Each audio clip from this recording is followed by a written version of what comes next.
दोस्तों, एक सबसे बड़ा झूठ जो दुनिया भर में फैलाया गया है वो ये है कि डायमंड्स बहुत ही रेयर और कीमती होते हैं। लेकिन असली सच ये है कि हम सब एक कंपनी के एडवर्टाइजिंग के जाल में फंस चुके हैं। हर किसी को ये सिखाया गया है कि अगर तुम्हारा प्यार सच्चा है तो उसे दिखाने के लिए तुम्हें एक ऐसी चीज चाहिए जो कभी टूट ना सके, एक डायमंड रिंग। जब कोई आदमी थोड़ा पैसा जमा करता है तो सबसे पहले दिमाग में आता है डायमंड लेना है। क्यों? क्योंकि सोसाइटी ने एक स्टैंडर्ड बना दिया है कि एंगेजमेंट या शादी डायमंड रिंग के बिना अधूरी है। इस इल्यूशन के पीछे मास्टरमाइंड है एक ही कंपनी, द बीयर्स। उन्होंने दुनिया भर में ये मैसेज फैला दिया है कि डायमंड्स रेयर हैं और अगर प्यार अमर है तो उसका प्रमाण भी अमर होना चाहिए, डायमंड रिंग। पर जब अफ्रीका में बड़ी मात्रा में डायमंड्स मिले तो द बीयर्स को समझ आया कि अगर सप्लाई बढ़ गई तो प्राइस गिर जाएगा। इसलिए उन्होंने नए डायमंड्स को मार्केट में लाने की बजाय स्टॉक करना शुरू किया। आर्टिफिशियल शॉर्टेज क्रिएट की गई। साथ ही डायमंड्स को बूस्ट करने के लिए उन्होंने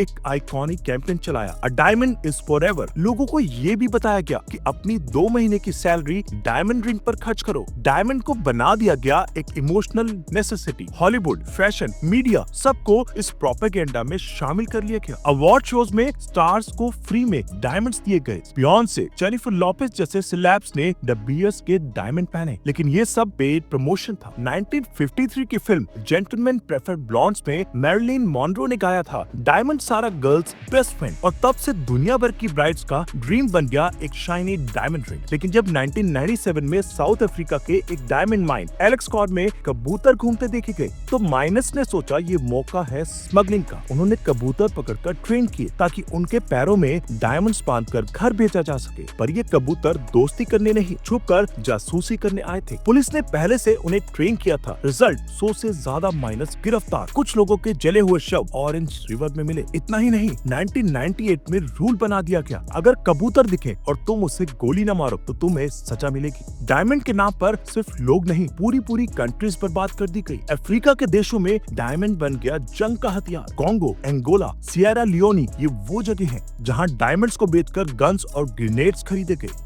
जोनस सबिम्बी नाम के एंगोलन रेबल लीडर ने हर साल ½ मिलियन कैरेट डायमंड्स बेचकर वेपन्स दिया। सियरा लियोनी में डायमंड्स ने सिविल वॉर को फ्यूल किया। विलेजेस जलाए गए, लोग मारे गए, बच्चों को माइनिंग के लिए फोर्स किया गया कि डायमंड्स अब ब्लड डायमंड्स कहलाए। इन सब को देखकर 2003 में किम्बरले प्रोसेस स्टार्ट किया गया ताकि सिर्फ कॉन्फ्लिक्ट फ्री डायमंड्स ही ग्लोबल मार्केट में आए। लेकिन ये सिस्टम भी फेल हो गया क्योंकि डेफिनेशन फ्लॉड थी। अगर सरकार टॉर्चर करे तो अलाउड, लेकिन अगर रेबल ग्रुप करे तो बैन। जिम्बाब्वे में आर्मी ने 200 माइनर्स को मार दिया, रेप किया और फिर भी उनके डायमंड्स लीगल रहे। अक्सर लोग सोचते हैं कि डायमंड्स गोल्ड से भी ज्यादा वैल्यूएबल होते हैं, पर रियलिटी में डायमंड एक टेरिबल इन्वेस्टमेंट है। ना कोई रीसेल वैल्यू, ना कोई ऑर्गेनाइज्ड मार्केट। आज अगर 1 लाख रुपए का डायमंड लेते हो तो उसे बेचने जाओ तो आधे दाम का भी ऑफर नहीं मिलेगा। इंडिया में ज्वेलर्स कैश नहीं देते, सिर्फ एक्सचेंज, वो भी क्लैरिटी, कट, कलर जैसे टर्म्स यूज करके आपकी वैल्यू और गिरा देते हैं। बैंक्स गोल्ड पर लोन देते हैं, डायमंड पर नहीं, क्योंकि डायमंड बेचना आसान नहीं। और साइंस के हिसाब से देखिए तो डायमंड सिर्फ कार्बन है, वही कार्बन जो पेंसिल के ग्रेफाइट में होता है। आग में डायमंड जल जाता है, कार्बन डाइऑक्साइड बन जाता है, जबकि गोल्ड एक नोबल मेटल है, केमिकल रिएक्शन में पार्टिसिपेट नहीं करता। इसी वजह से गोल्ड ज्वेलरी का मेंटेनेंस लो होता है। डायमंड जो कभी स्टेटस सिंबल था अब एक साइंटिफिक फॉर्मूला बन चुका है और इसी फॉर्मूला का यूज करके साइंटिस्ट ने बना दिया लैब ग्रोन डायमंड। 1950s में जनरल इलेक्ट्रिक ने पहला लैब डायमंड बनाया। आज टेक्नोलॉजी इतनी एडवांस हो चुकी है कि नेचुरल और लैब ग्रोन में फर्क करना मुश्किल है। दोनों का अपीयरेंस, स्ट्रेंथ, केमिकल कॉम्पोजिशन सब कुछ सेम, पर लैब डायमंड बनाना 10 टाइम्स चीपर है और एनवायरनमेंट के लिए 100,000 टाइम्स ज्यादा सेफ। लैब डायमंड्स में न स्लेवरी होती है, न चाइल्ड लेबर, न सिविल वॉर, सिर्फ एक एथिकल स्पार्कल। 2020 से 2023 के बीच नेचुरल डायमंड्स के दाम 59% गिर गए। द बीयर्स ने अपने प्राइसेस 40% तक कट किए, प्रॉफिट्स 60% डाउन। मार्केट में लैब ग्रोन डायमंड्स का शेयर 2.4% से बढ़कर 9.3% हो गया। इंडिया के एक्सपोर्ट्स में भी ये रेशियो 9% तक पहुंच गया। सबसे बड़ी बात, आज द बीयर्स भी लैब ग्रोन डायमंड्स बेच रहा है क्योंकि मोनोपोली अब टूट चुकी है। और जब दुनिया में बदलाव आता है तो उसका सिग्नल लीडर्स भी देते हैं। 2023 में पीएम नरेंद्र मोदी ने अमेरिका की फर्स्ट लेडी को गिफ्ट दिया एक 7.5 कैरेट लैब ग्रोन डायमंड। यह सूरत में बना था, इसे बनाने में 100 दिन लगे। अगर ये नेचुरल होता तो लाखों साल लग जाते। उसकी क्वालिटी कोहिनूर के बराबर है। तो दोस्तों, आज समय आ गया है जहां हम सिर्फ प्यार नहीं समझदारी भी दिखाएं। जो चमक किसी के खून से निकली हो उससे बेहतर है एक ऐसी चमक जो नेचर, ह्यूमैनिटी और फ्यूचर तीनों को सेफ रखे। डायमंड का असली सच ये है